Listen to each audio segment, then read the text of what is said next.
আজকে দেখবেন এই ছোট্ট বৈষ্ণব দেবী মায়ের শাড়ি পরানোর মুহূর্ত।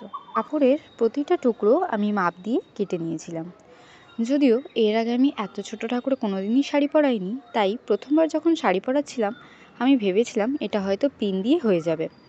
তারপর দেখলাম আমি যখন হাতুড়িটা মারছি সেই রকম সময় গলার মধ্যে একটা চেলা হয়ে গেছে, মানে ঘাটটা আর কি নড়ে গেছে, মাথা থেকে ঘাটটা নড়ে গেছে। তো আমি আর তারপর কোনো রিস্ক নিইনি। কাপড়ের প্রত্যেকটা ভাঁজকে আমি পিন দিয়ে কিন্তু সিকিওর করে নিয়েছিলাম। এরপর আমি ঠাকুরের গায়ে কোনো রকম পিন ব্যবহার করিনি। এর বদলে আমি ব্যবহার করেছিলাম গ্লুগান।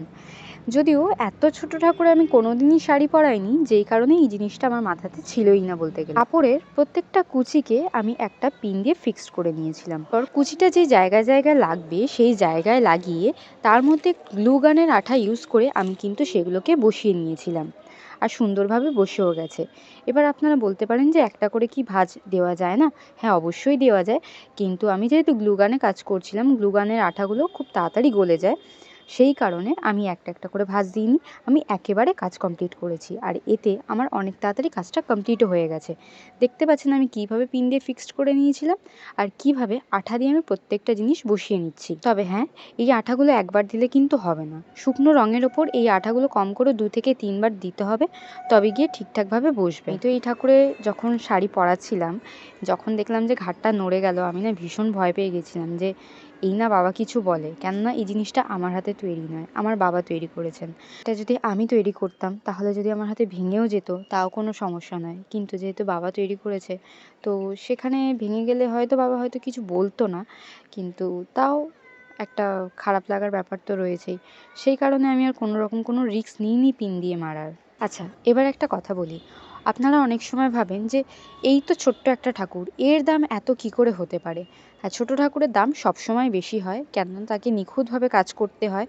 বড় ঠাকুর যত তাড়াতাড়ি কাজ হয়ে যায়, হয়তো জিনিসের পরিমাণটা বেশি লাগে ঠিকই, ছোটো ঠাকুরে কম লাগে ঠিকই, কিন্তু এখানে কিন্তু পরিশ্রমটা অনেকটা বেশি লাগে। একটা বড় ঠাকুর তৈরি করতে একদিনে কিন্তু হয়ে যায়, সেখানে একটা ছোট ঠাকুর কিন্তু একদিনে হওয়া সম্ভব নয়, বিশেষ করে সেটা যদি এই রকম পুরো সলিড মাটির হয়। দেখুন, ছাঁচের জিনিসের দাম সবসময় কম হবে, কেননা যারা ছাঁচের কাজ করেন তারা চাইলে দিনে কিন্তু 50টা সেট তৈরি করতে পারেন, মানে 50 পিস জিনিস তারা বানাতেই পারেন।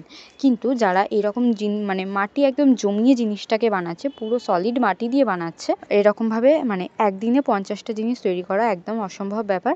সেই 50টা জিনিস তৈরি করতে গেলে কম করেও তার 1 মাস সময় লাগে, মানে পরিশ্রমটা এখানে অনেকটা বেশি লাগে। আশা করি আমি আপনাদেরকে বোঝাতে পারছি। এই বছরে সরস্বতী পুজোর সময় অনেকেই বলতে শুনেছি যে কুমোরটুলিতে ঠাকুরের দাম অনেক বেশি। আশা করি বোঝাতে পারলাম যে কুমোরটুলিতে ঠাকুরের দাম কেন বেশি হয়। আমাকে বাবা বলেছিল চোখটা ঠিক করে দিতে, একটা চোখ আপ ডাউন আছে আমি বুঝতে পারছি, ওটা ঠিক করে দিতে বলেছিল, কিন্তু আমি ভুলে গেছিলাম। আসলে এত ছোট ঠাকুর তো আমাদের বাড়িতে তৈরি হয় না।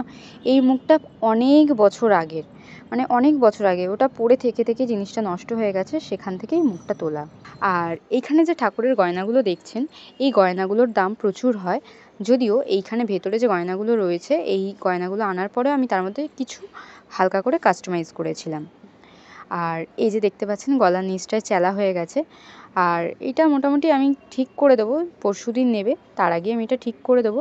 আশা করি আপনারা ভিডিওটা শেষ অবধি দেখছেন। যদি ভালো লেগে থাকে অবশ্যই লাইক, কমেন্ট, শেয়ার করে আমার চ্যানেলটিকে সাবস্ক্রাইব করবেন এরকম আরও নতুন নতুন ভিডিও দেখার জন্য। ধন্যবাদ।